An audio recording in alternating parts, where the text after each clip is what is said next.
Hey, good morning, good afternoon, good evening. Scott Luton and Kevin L. Jackson with you here on Supply Chain Now. Welcome to today's live stream. All right, Kevin, let me have it. How you doing? You will refer to me by my proper title. All right, that's Commander all I have to Jackson. say. All right, if Those y'all can't dirty tell, birds did it to you, not me.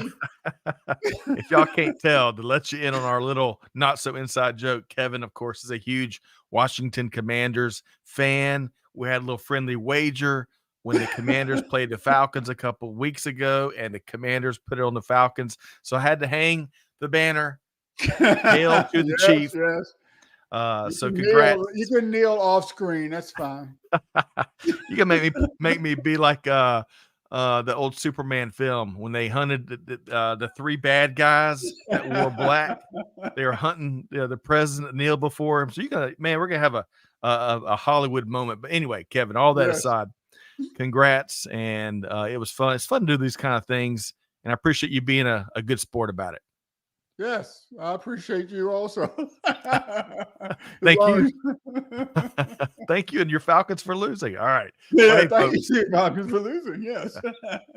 it's a special edition of the Buzz today. It's the Digital Transformers edition of the Buzz on the second Monday of each month. Kevin joins us as we walk through some of the leading stories across global business, especially with the extra helping of all things technology. And we want to hear from you, just like we've got Josh Goody in the comments already. Happy New Week, Oh yeah. everyone. Rainy Seattle says hello. Kevin, we love Josh's perspective throughout these, huh? Oh no, absolutely. Why don't you go down the road a little bit down to Kent? That's where my grandkids are. I haven't seen them in a while. Okay. All right. I bet we'll take care of that over the holidays. But hey, just like Josh, me, Kevin, and I want to hear from y'all. Y'all drop your take throughout these stories as we work our way through. Please And do. if you're listening to the podcast replay, which we usually drop the Buzz replay on Fridays after the Monday live show. Hey, if you're listening to the replay, hey, join us on LinkedIn or YouTube or some other social Mhm. media channel of your choosing. Kevin, we'd love to hear from folks, right?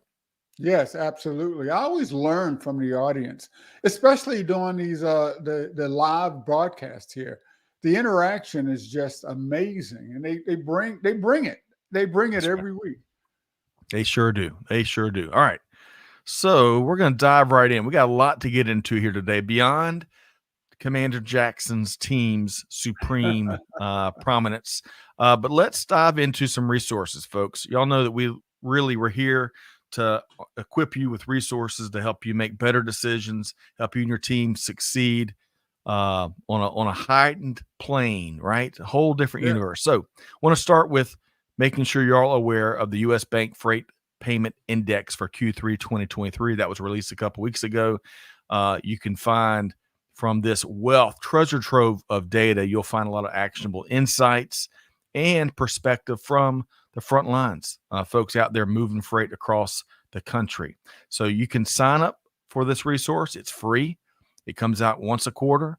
You can either go to freight.usbank.com, which you can see right there in the graphic, or we've dropped the link to it right there in the comments. And you're one click away, which you can, let's make it real convenient for folks. Kevin, it's important that we learn and we take from billions of data points and find ways of making better decisions, huh?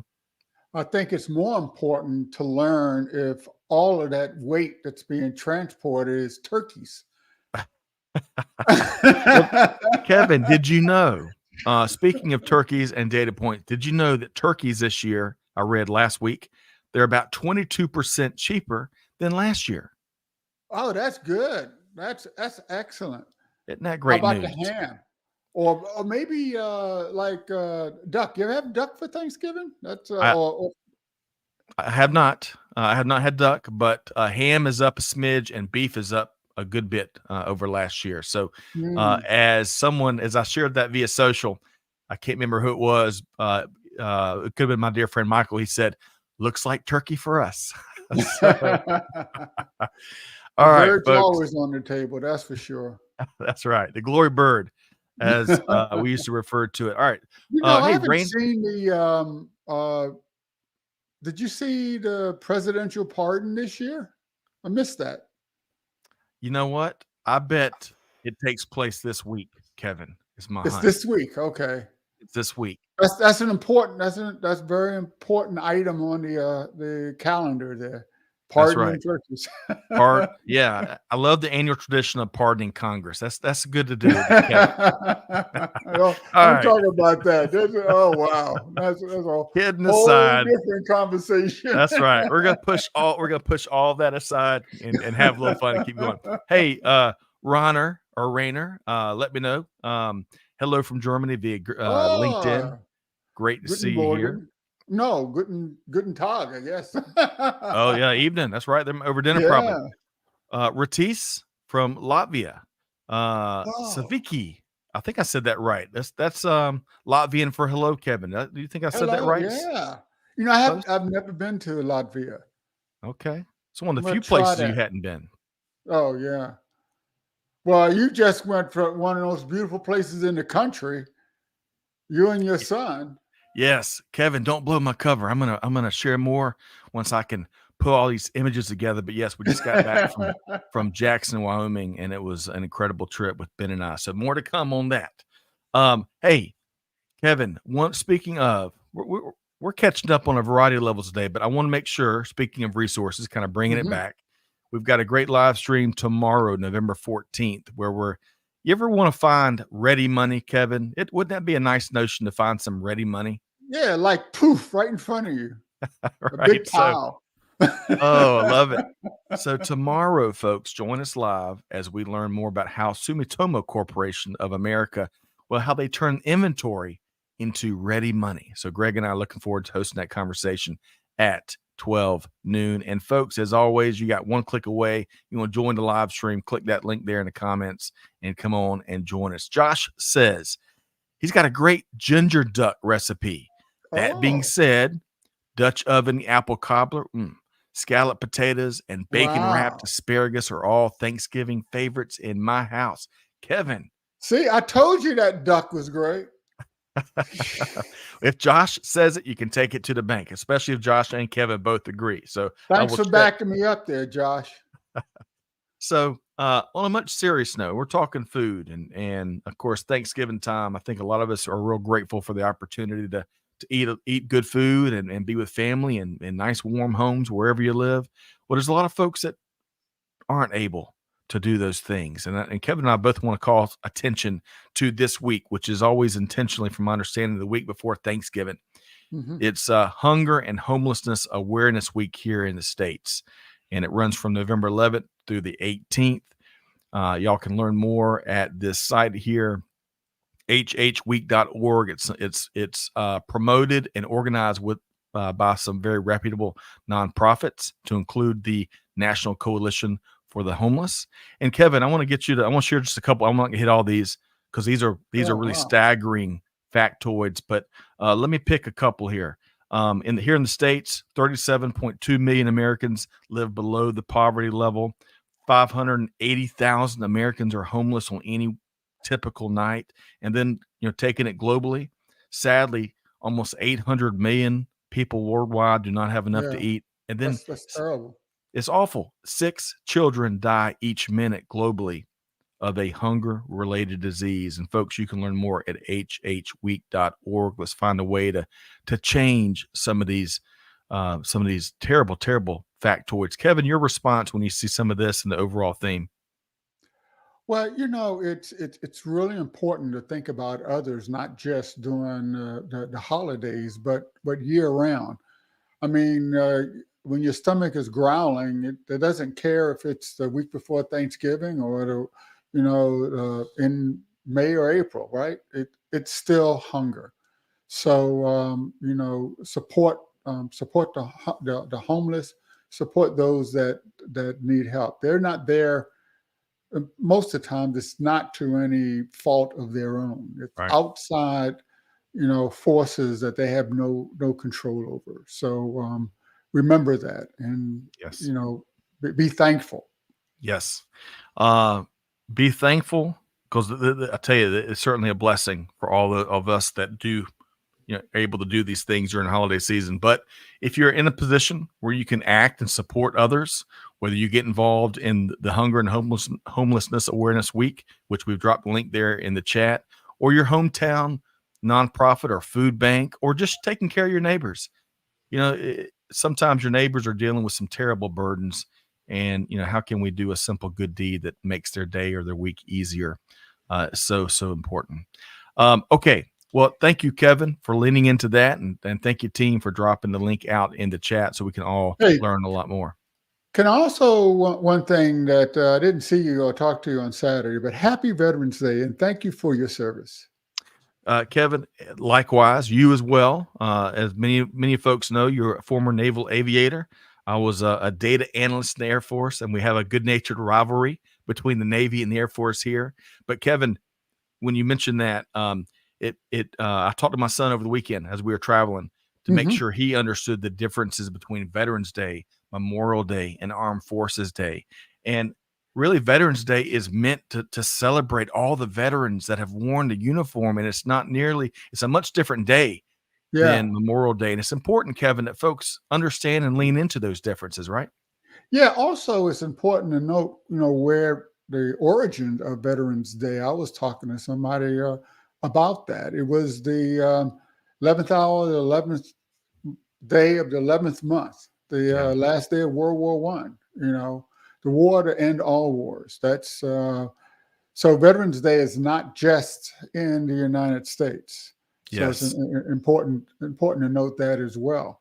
And not, every country has its veterans, and every country honors the people that serve for something greater than themselves. So I honor them as well.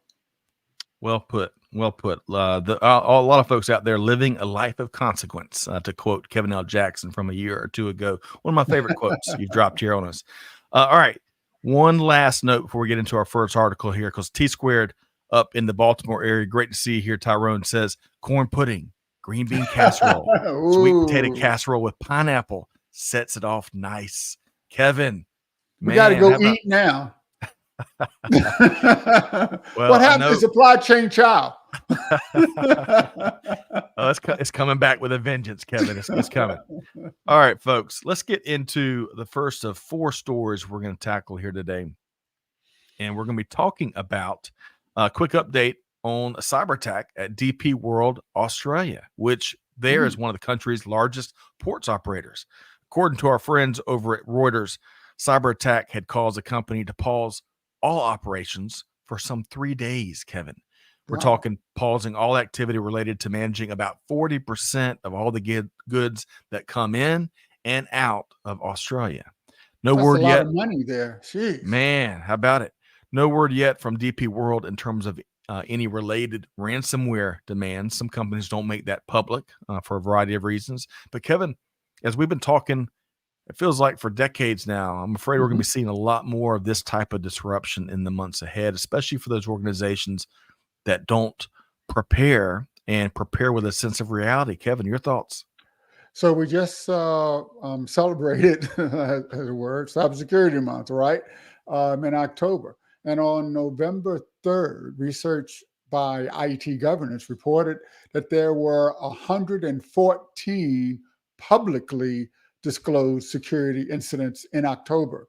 Think how many weren't disclosed. Right. But just from the ones that were disclosed, there were 867,072,315 compromised records.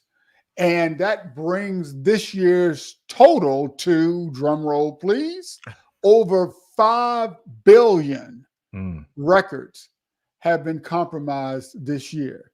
Wow. And one of these breaches in October that may probably touch all of us is the breach at 23andMe that affected 20 million DNA related records.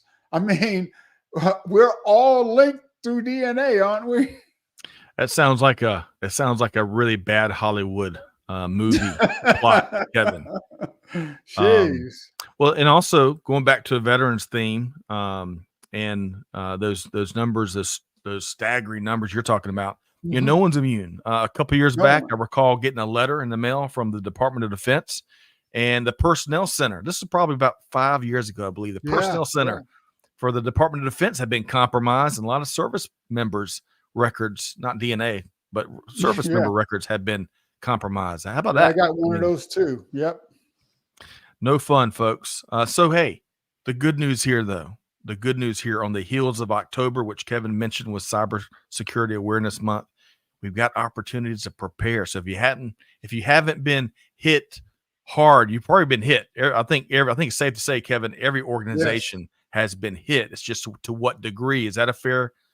Right, exactly. It brings up that you have to be aware of the data that you Yes, create and share every day, and protect it. I mean, and I always say you say it takes a village to raise a child. It takes the whole world to stop cyber crime. So let's work that's right. together.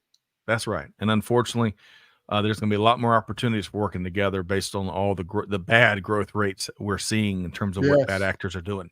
Okay, on a much lighter note, Kevin, folks, we got a lot of good, uplifting, positive stuff to get to here. Now, y'all know every time Kevin joins us, we got to talk about the Yes, Cloud sir. King. We're adding another nickname to Kevin L. Jackson here. So, in this piece from Inspirage, hope I got that Mhm. right.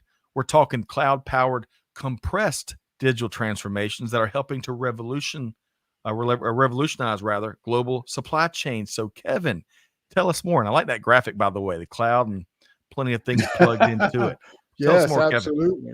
But digital transformation is really a strategic imperative in just about every industry, and the priority is particularly evident in supply chain management, where we need to adapt and innovate due to unique challenges posed by the global pandemic, economic uncertainty, and supply chain disruptions, as well as labor shortages. So, the supply chain industry, however, seems to be adopting what's referred to as the compressed digital transformation strategy. And this involves looking across the entire organization's operations and choosing a single approach to the transformation, finding the right partner, and reimagining the business from end to end. This approach harnesses technology and deploys solutions at an accelerated pace. This really reduces cost, improves the experience for the customers, partners, and employees, and delivers more value over time. Mm, And cloud technology is the enabler of compressed digital transformations because adopting a cloud based solution as the foundation for supply chain management really enables scalability, the ability for you to really respond to changes in the marketplace, a cost efficiency, saving those dollars, real time data insights that yeah. let gives you that visibility into the supply chain and into your customers and partners needs and requirements, and it also enhances collaboration, and it's all about collaboration today. Before we went to offshoring, we had onshoring, then we're offshoring, now we're Right. going nearshoring. Now we have to do Cycles. all three. Yes. Yeah. Especially, I mean, think of the global multinational organizations, corporations, MNCs, I think, if I get it right. Yeah. In some cases, to your point, Kevin, they're going offshore, they're going onshore. I mean, there's lots of complexity in their global supply chains. And it's all about collaboration. That's right. Um, and a couple of points I want to pull out that you shared, and a couple other that this article spoke to me. Visibility across the Mhm. ecosystem and taking a step further, because as Greg and I and Kevin, we all have talked about, visibility is faster and faster becoming table stakes these days. We need to Yes. have solutions far beyond the visibility itself. And a couple of things from this article, I'm pulling this up so folks, and we've also dropped that in the chat. As Kevin, you spoke to the rate of change for the leaders out there. According to Accenture's research, prior to the pandemic, true industry leaders in technology adoption and innovation, well, they were growing 2x the rate of the laggards, right? Now that gap is much larger, as Accenture research indicates it's closer to 5x in terms of the difference of growth between the performers and the folks that just they're not getting with it. Other thing, Kevin, a quick comment on that before I move to the second point, Kevin. Yeah. The cost is real for not embracing the latest the modern day technology, right? Yes, absolutely. You will fall behind. You're a laggard will not exist in a year. Ooh, how about that? The other thing I want to point out, I believe this is also mentioned in this good read, the Boston Consulting Group, which we've interviewed a couple of folks from them in the last couple months. Good stuff there. Well, they report that only 30% of digital transformations achieve their objectives, with the biggest obstacle being employee resistance. So, folks, you got to engage your people. Answer that important question that they all are dying to get the answers to. What's in it for me? And Kevin, do it with your people, not to your people, right, Kevin? They have to be part of the transition. Many really don't, it's natural, it's human to want to protect what you have. And some people fear technology is going to steal their job. This was one of the reasons why all the actors went on strike, right? They were afraid that artificial intelligence was going to replace them. That'll never happen, okay? But that is, once again, data and information that you have to understand and protect. So they were on strike to protect their digital asset, their face, their voice, the jokes that they may say, right? So some of us have no IP value in the jokes that we say, Kevin. No, but you have to. Everyone has to digitally transform themselves, their organizations, their business models, but do it together and do it with eyes wide open. Yes. Don't be an ostrich. Hey, so Commander Jackson, I want to go back to something you shared a second ago, because I think we agree. I think we've talked about this numerous times, whether it's on digital transformers or your appearances here. But let's say if you agree with me, if you're of the ilk, and we're talking to all the individuals out there that work in a variety of different places in their teams. Yeah. If you're someone that, to continue that phrase Kevin mentioned, with have your eyes shut, may have your head buried, and you want to stick to doing the same thing from 8 to 5 and stay right there and not change and not learn new things, folks, got some bad news for you. Those are the types of roles that may well be replaced by AI. However, the good news, and Kevin, I'm checking in with you, make sure we're in lockstep here. The good news is, if you're willing to lean into this incredible opportunity filled environment that is 2023 and beyond, and learn new things and raise your hand and volunteer for new, more fulfilling activities, you're going to find window after window of opportunity. Kevin, do we agree on that point? Those points? Absolutely. One of the fastest growing jobs is what's referred to as a prompt engineer. You know what a prompt engineer is? I do not. one that's always on time, I'm assuming. No? That's a bad guess. No. Okay. But when you're interacting with like artificial intelligence through something like ChatGPT, you have to sort of fashion the request, what you want. You have to tell the system what you're looking for. I want it this high, this low, or this color to address this type of thing.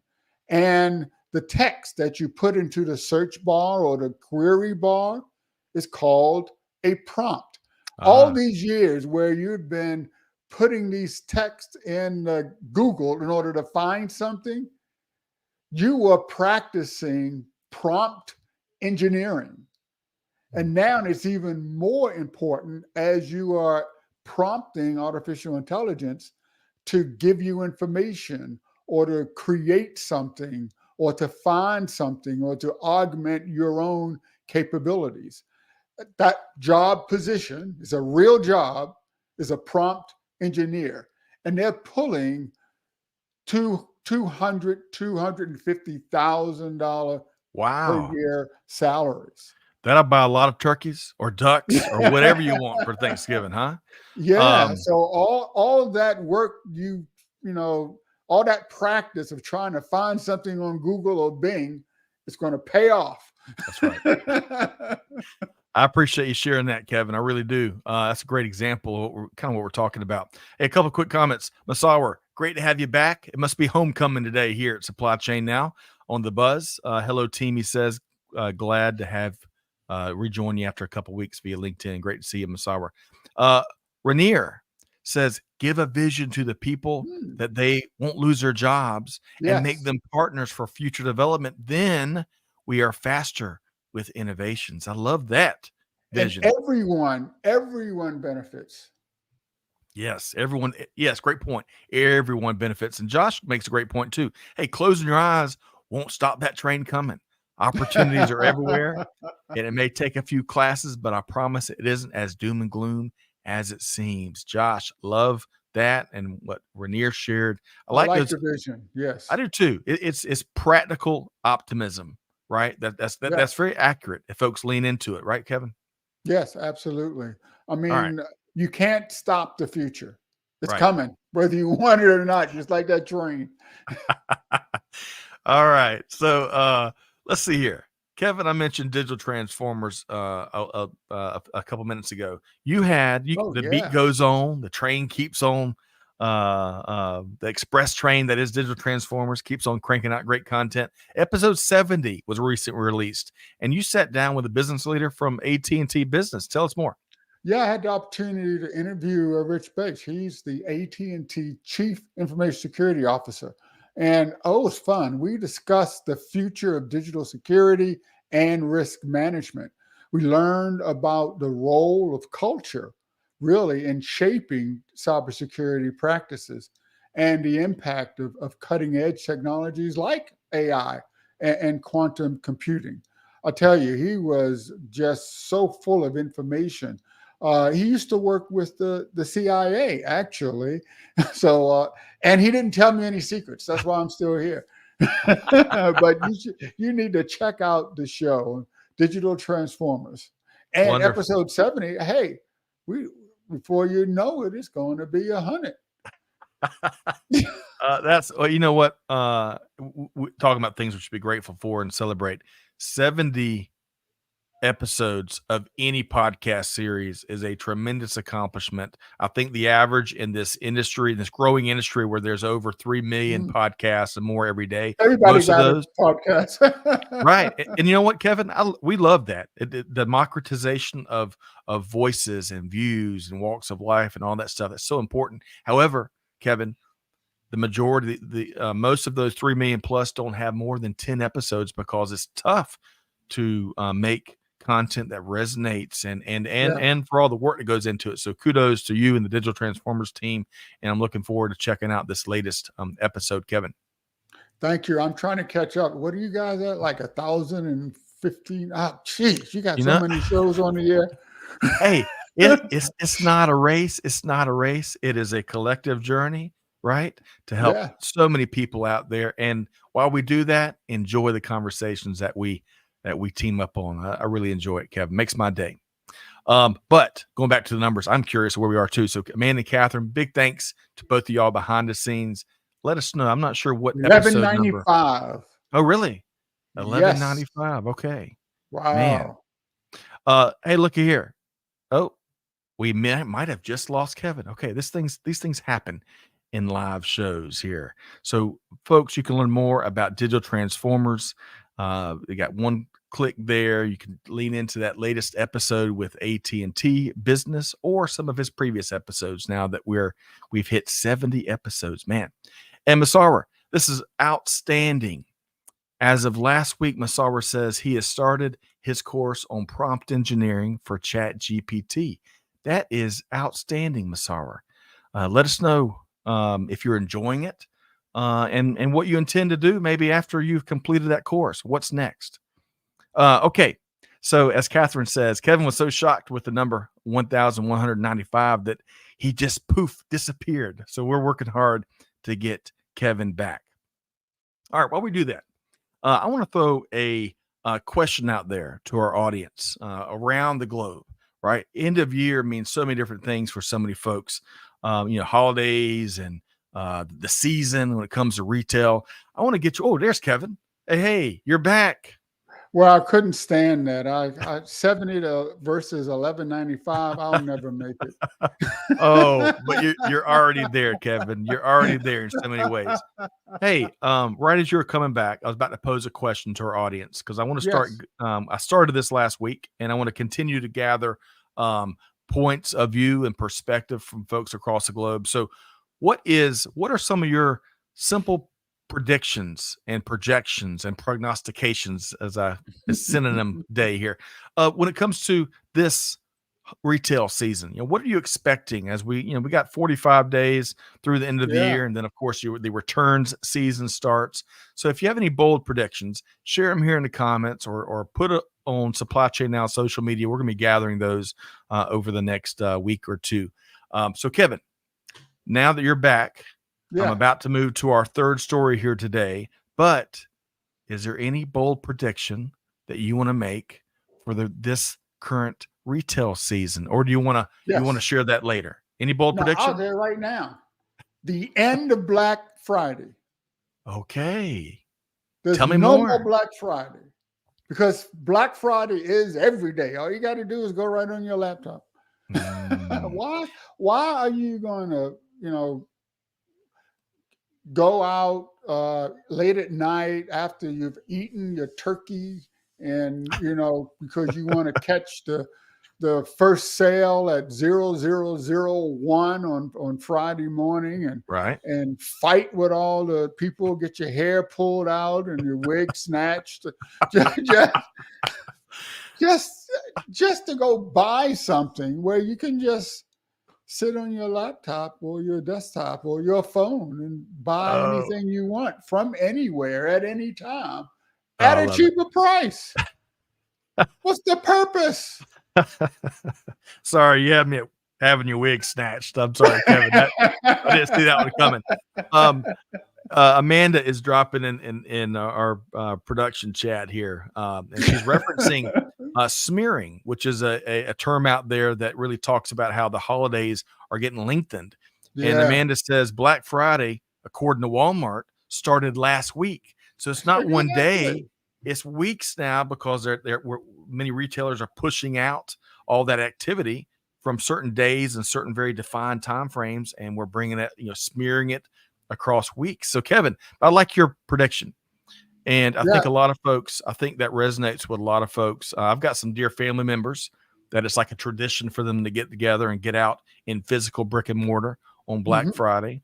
But I think more and more, Kevin, folks are tapping into the convenience of year-round deals and e-commerce at their fingertips and in-store shopping on big targeted days may be more and more thing of the past. I don't know, Kevin. I'll go with you. Yeah, last year was the last time. I'm not going to have my toothpaste snatched ever again.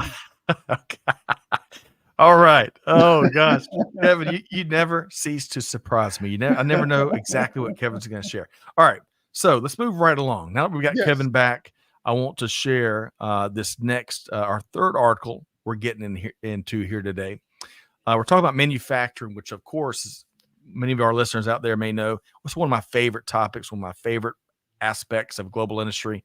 So, Kevin, did you know, according to Manufacturing Dive, which puts out great content over there, part of the Dive family of publications, the manufacturing industry has some 627,000 627,000 open jobs, tons of Wow. opportunity in this space. Now, from our friends here at Columbus, I want to talk about some of the lessons learned from the digital transformation that manufacturers are going through, especially as it relates to their supply chain management. So, Kevin, tell us Yeah. more. So, everyone has gone through disruptions in the supply chain. But you would think they would go away after the pandemic, but it's not true. They even become more and more common in recent years, either because of geopolitical conflict or inflationary pressures, or everybody is afraid of the recession and climate change. Weather-related events are changing everything. So in order to thrive in this new environment, this new landscape, manufacturers need to revamp their operations. And they do this by doing supply chain transformation. Businesses can create an agile, high performance supply chain that makes it easier to respond to the constantly changing business dynamics and customer expectations, and as well as retain that competitive advantage across the marketplace. Some of the top manufacturing use cases include demand forecasting that use historical data to predict the future market needs, so they can optimize inventory and anticipate demand. Also, asset maintenance, predictive and uptime solutions that use data analysis to anticipate and prevent equipment issues, minimize downtime, and to ensure smooth production. This also cuts costs. One of the third areas they refer to, is a new term, I guess, servers. I have to pronounce it right. Servitization. This is offering both products and services. So instead of just selling a thing, a widget, a product, you also create a service that goes with that thing. Now, this fosters customer relationships and provides added value. So, beyond selling these products, companies want to provide things like maintenance, insurance, Mm. and connectivity, because I mean everything's connected, right? So this generates sustainable revenues, and finally, mixed reality for things like remote inspections and commissioning, Mm. having it on the shop floor, and for infield services to connect experts from various locations that can work together to address the customer's need or requirements. This type of technology enables real-time guidance and instructions, resulting in enhanced training, maintenance, and troubleshooting. Another one of those services, servitization, that go along with the product. So it's really changing what manufacturing means. Yes. So, Kevin, I loved your commentary, and it really speaks to the depth, I think, of this article, and I Mhm. love their practical takeaways from the use cases in the manufacturing world. I just want to pick up on a couple of things you mentioned, and the article mentions, and folks, we dropped the link in the chat. Leveraging technology to include many more parameters in your demand forecasting is so important. Getting far, far beyond just historical data and tendencies, right? So we're not all looking just Yeah. in the rearview mirror, but that anticipation that Kevin is talking about, predictive forecasting. The other thing that I think is really important, having been in the manufacturing environment through a big chunk of my career, leveraging data analytics to get out ahead and Mhm. anticipate, there's that word again, equipment and production line issues. Hey, let's find every way possible to avoid those costly production line downtime penalties that are never fun conversations, Kevin. Oh When no, you never want to tell mama when she can't get her Amazon order on time. Oh gosh, man, you ain't lying. And then here's something else. I think this was in the article. I could be mixing up articles a bit, but this shouldn't surprise anybody. Gartner finds that just 54% of AI projects move from the pilot phase to production, right? And probably a lot less to outcomes of any kind, Yeah, much less consequential outcomes. So, Kevin, this may be too simplistic, but I want to get your response here. We sure. got to be, as leaders, and we reference, running around with a hammer looking for a nail with AI a lot because I think it's just so prevalent. We got to be asking these critical questions. Hey, what are our business goals? What do we want to accomplish? And Yes. then what is the right tool? Kevin, your thoughts? Well, AI, artificial intelligence, is not artificial at all. It's really uh, giving you more efficient access to the information and data that humans create. All right. Um, Artificial intelligence can't create something out of nothing. Right. That's imagination, and that's purely a human skill. And you need imagination, the ability to conceive or visualize something that not only doesn't exist, but never existed and would never exist if it wasn't for you. That takes real human intelligence. All right. So artificial intelligence isn't a panacea. It can't create something from nothing. You need people to create something from nothing. Well said, Kevin. Well said. And folks, we dropped a link to this article right here. Y'all check it out. Let us know what your take is. And then while we're on the topic of AI, which I think it's federal regulations that every business show these days have to reference it. This hit my radar, and Kevin, you may know a lot Yeah, about this. I don't want to surprise you with this, but Amazon's working on a Chat GPT competitor, which shouldn't surprise anybody. It's called right. Project Olympus. And what hit my radar a week or two ago, one of my friends on LinkedIn shared that I think the parameters that Project Olympus. First off, Mhm. we got to stop with these dramatic names. Can they be friendly names like Project Fred or Tiffany or I don't know, Teddy Bear or something? But hey, the Project params. Doofus. No. Thank you. Something. I feel like when we go dramatic names, it just invites potential bad things. But anyway, this Yeah. Project Olympus, I think it's 10 billion parameters. I mean, it is remarkable, Kevin. Have you heard? Has this hit your radar yet? This But that's why Olympus, you need a prompt engineer. Kevin. What type of prompt do you write to address that many different parameters? Right. Well, Kevin, that's a perfect segue because I'm gonna go back to what Masara, when we lost you for a second ago, Masara added that he had started a course last week on prompt engineering for Chat GPT. See? And I asked him what he wants to do with that. And he said at this stage, he's gaining experience of e-commerce businesses and he's getting a grip on advanced tools and data business analytics.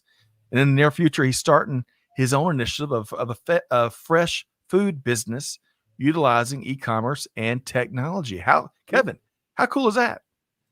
That didn't come from artificial intelligence, did it? No, that's right. No, That's human intelligence at work. that's right. I love that. So thank you for sharing, Masara, and please keep us up to date on your progress. I love your entrepreneurial spirit there. Let's see.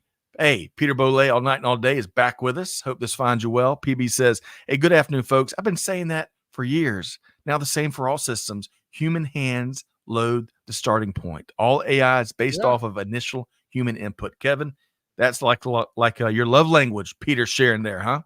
I tell you, we're your mind meld. We know. Y'all might be second cousins. Who knows, Kevin? All right. So we're going to move to there's too much good stuff on this Monday, November 13th, Yeah, we have 2023. a It's hard to lot to believe. cover. We're covering a lot today. We do. All right. So our fourth, I'll call this our planned fourth article because we're bringing everything in the kitchen sink, from ducks to prompt engineering to wig jokes today here, folks. So, but on our fourth article, we want to cover a neat read from Supply Chain Connect focused on how to navigate that critical transition from Yeah. manual to automated. So, Kevin, tell us a lot more. So really, we were talking a lot about digital transformation. Hey, it is our show, but in its simplest form, a digital transformation can be understood as the transition from a manual process to a digital process. However, this can and it should be much, much more than that. Digital transformation goes well beyond establishing just a connection. It really doesn't have, as I say, a binary qualification that you're either transformed or you're not transformed. Rather, an organization can anticipate needing to go through a journey. They need to go through stages of technological growth and development from manual to digitized to assisted automation, partial automation, and then eventually make it to fully automated processes. This article highlights some real insight from Stephen Radelet from Digital Key. He compared it to a car's cruise control system, right? You can't have a cruise control if you don't digitize the speed of the car, right? And you can't have adaptive cruise control if you don't digitize the distance with that the car is from the car in front of you. Digital is the first step. It's not the only step. But once you have digitized, you can automate. And then fully digital transformed means that you have digitized, but you've also moved forward with automation. I mean, in the automotive world, they have a level from zero where there's no driving automation all the way up to level 5, which is full driving automation. So in the context of that's the context of operating on the roadway. So, but the same thing goes when it comes to your organization's digital transformation. We actually have a graphic that sort of visualize this. I mean, level 0 is where humans are doing everything. Right. And you have to do gradually transition to where you are digitizing the information and data. You can, on demand, take that data. You can go to digital assistants, all the way to fully automated operations and business processes at level 5. So it's a journey, and it's probably a continuous journey, right? Yes. I think there's a parenting analogy somewhere around here, Kevin. What a great one. But I want to go back for a second to the author that references the vehicle. The driving, yeah, Yes. the Yes. cruise control, yeah. Yes, the cruise control. So in a greater scheme of things, perhaps, Kevin, I'm not sure if you did this, but back in the day, my first car was a 1992 Honda Civic, I believe, a Okay. little 4-door. I got about 300,000 miles to the gallon, and I That's when it your feet were sticking out the bottom, right? might as well be. It feels like that all that long. But I bring that up because I used to change my dad taught me how to change my own oil, Yeah. and I would save at the time. You could get oil change back then for like $10. It seems like maybe $15. Most So cheap. useless skill ever. Well, you know what though? I used to save, because as any high schooler, Yeah. when you're on a budget, I think I made $60 a week from my local grocery store. $15 was, doing the math, Mhm. 25% of that, right? Yeah. So to save that $15 or whatever that was, I think my dad would even buy me the oil filter and stuff, and I learned how to change my own oil. Now fast forward some 30 years later, where cars have gotten, it seems like, so much more complex. We have Mm. different constraints on our time and budgets and all this other stuff. And Kevin, I bet I could not change my own oil to save my life here today. And I bring all this up because I think we have choices, right? We have choices, Yeah. whether you're like Masauer, where you lean in and you, in some cases, it really behooves you to develop your certain skill sets, especially technical skill sets, Yeah. so you can use that to move your way up the career ladder, or Yeah. maybe to Absolutely. launch entrepreneurial initiatives. And in other cases, you may bring in experts, in this case, is the folks that saved me from these complex vehicles these days, to knock out some of those basic maintenance things, so you can use that bandwidth to lean into what you're talking about. Will create more, right? Do those innately human things that Hmm. create other opportunities and free up other parts of your journey. Kevin, I'm not sure if that analogy makes sense to you. So my first question is, how long has it been since you changed your own oil in your car? Yeah, like never. But no, I mean, it used to, when my first car, Yeah. I would do maintenance on it all the time, right? Because all you needed was tools Right. and maybe Chilton's guide, right? You Right. You get didn't need to Chilton's plug it guide in and some and get it. tools, you can do Yes. anything. Today, you can't even start without rolling in a computer and connecting it to, the appropriate terminals so you can get Oh, the failure code. I'm with you. It is So so. it's called complex, but that actually will give you more time so that you can drive down the interstate and enjoy your life. So there Yes. are balances. There are balances, and what one person chooses as their journey may not be the other, shouldn't be the other person's, and shouldn't be the other person's. I mean, Yeah. it's fascinating. The rate of change related to our automobile or technology, it is all fascinating. Peter Bolle says his first car was a 1972 Firebird, red Firebird, Wow. I assume. Love that car. He could change his own oil, but chose not to. Tim and Oil Change, I guess, was right down the road. I'll Well, tell you, one thing that no matter how far in the future we get, I think you will still need to know how to change a tire. right. Well, I tell you, Kevin, that is something really interesting to thinking about. I'm hoping that the end of Back to the Future with Marty McFly, that Yeah, with that right around DeLorean. the corner, right? But you as the Yeah. pilot may know a lot more about that than I do. It seems like we got our hands full with the current aviation and now drone delivery highways and byways. So we'll see. Okay.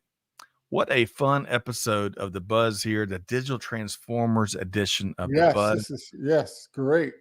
I I mean, we really had, enjoyed this. yes, it's kind of like the Baskin Robbins episode today. We had all All those kinds of flavors. flavors Yes. here today. But Kevin, I want to make sure, first off, I want to bring up that this is a really cool graphic. And I think I think this really um gives you an illustration of kind of what this process looks like, from manual to automation and all the different steps from here to there. So y'all check that out. And I want to make sure we give proper credit. Supply Chain Connect were our friends that published that last article that prompted all of this oil change talk, how to navigate the transition from manual to automated. So y'all check that article out.